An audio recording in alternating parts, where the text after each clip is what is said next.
Nós nos desdobramos, fazemos todos os tipos de sacrifícios para adquirir, para ter neste mundo. Mas qualquer sacrifício que são exigidos da nossa própria conduta para vivermos com equilíbrio moral, esse ainda nós não estamos dispostos a fazê-lo. Então nós trabalhamos 8 horas por dia, se precisar fazemos hora extra ou arranjamos até um segundo emprego para podermos ter recursos para comprarmos os bens da terra, porque nós não sabemos viver, e cada vez mais que a ciência e a tecnologia avança e põe mais bens à mão do homem, mais o homem se desdobra para adquirir esses bens. Então se esforça para ter o carro, o telefone celular, o lugar de morar, as férias em alguma praia. E assim a gente pode gastar aqui um bom tempo enumerando todas as coisas. O forno de micro-ondas, a máquina de lavar louça, de lavar roupa, de não sei mais o que. Os americanos inventaram até máquina de abrir lata. Eu ganho de qualquer máquina de abrir lata, abrindo a mão. Porque eu não sei se vocês já viram uma máquina de abrir lata funcionando. Você põe ela lá e ela sozinha vai girando a lata e vai abrindo. Se a gente pegar um abridor de lata, a gente faz primeiro. Mas a preguiça é tanta que é melhor a máquina fazer. Não é? Essa manual cansa. A gente põe ela lá e vai fazer outra coisa. Vai ver televisão, por exemplo, e aí o arroz queima, não tem importância. A gente põe outro para cozinhar. Enfim, a gente vai tanto atrás dessas pequenas coisas todas que a gente se consome nisto. E a gente viu na parábola do semeador os diferentes terrenos. E agora nós estamos vendo que mesmo no terreno bom, pode cair tanto a semente do joio quanto a do trigo. E o Senhor, como é prudente, não permite que os dois sejam arrancados enquanto não for hora da ceifa, a hora da colheita. Por quê? Porque o joio e o trigo são duas plantinhas muito parecidas, extremamente parecidas. O fruto é que é diferente. Quando dá fruto, um é de um jeito e o outro é do outro. Então dá para distinguir sem erro. Ninguém vai arrancar um trigo pensando que é joio, porque o fruto é completamente diferente. Não dá para confundir. Então é na hora da ceifa, na hora da produtividade, na hora que o indivíduo tem a chance de se mostrar como é. Porque vejam bem, qual é a diferença entre um indivíduo que alimenta o sentimento da mágoa, do ódio, do interesse mesquinho, e um indivíduo que é bom de coração?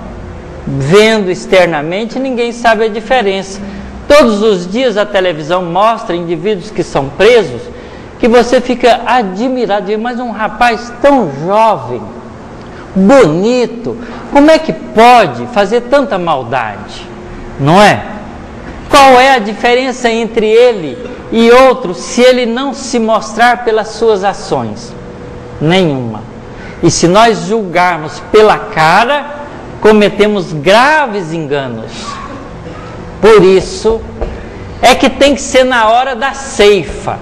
E a ceifa, segundo a lição evangélica, é no final do mundo.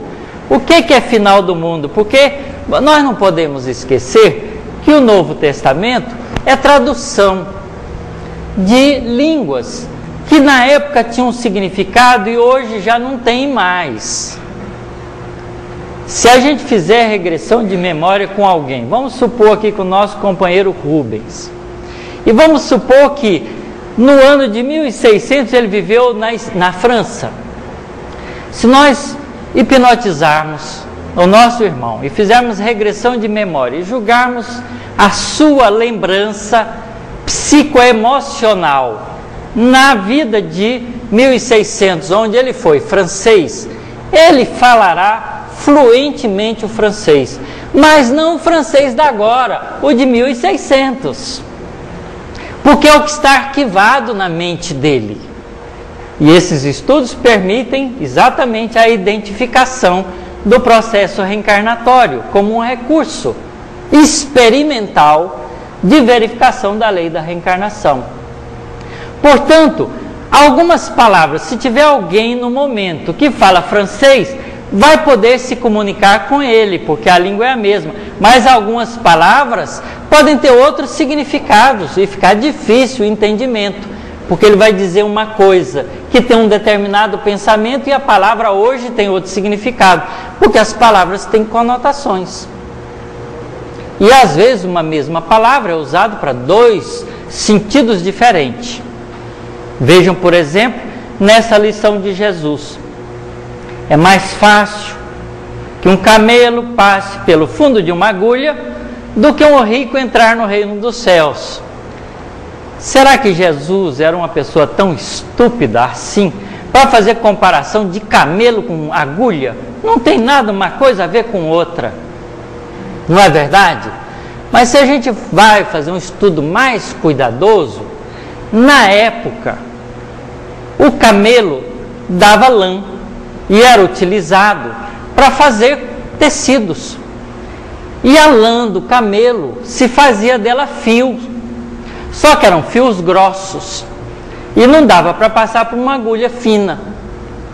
Então a palavra que significa camelo e corda, cordão feito da lã de camelo tem o mesmo nome, mas tem significados diferentes.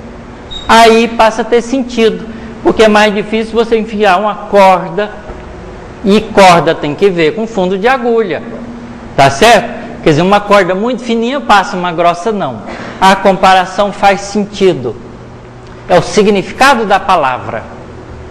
Então, esse tipo de coisa vem. Então, a palavra diabo também tem um significado aqui, que certamente não é o significado que foi dado posteriormente a essa palavra, como o gênio do mal permanente, como se quer acreditar pelas religiões diabólicas, né, que usam o conceito do diabo como o inimigo permanente de Deus, como se isso fosse possível para aquele que é todo poder, amor e bondade.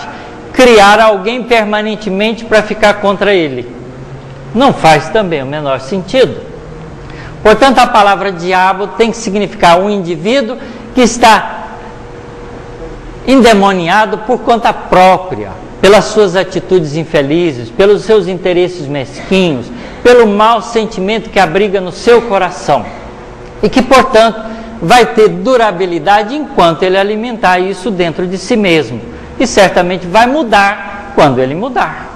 É uma decisão de vontade pessoal que pode precisar de vidas e vidas de sofrimento para cair na realidade de que a vida é outra coisa.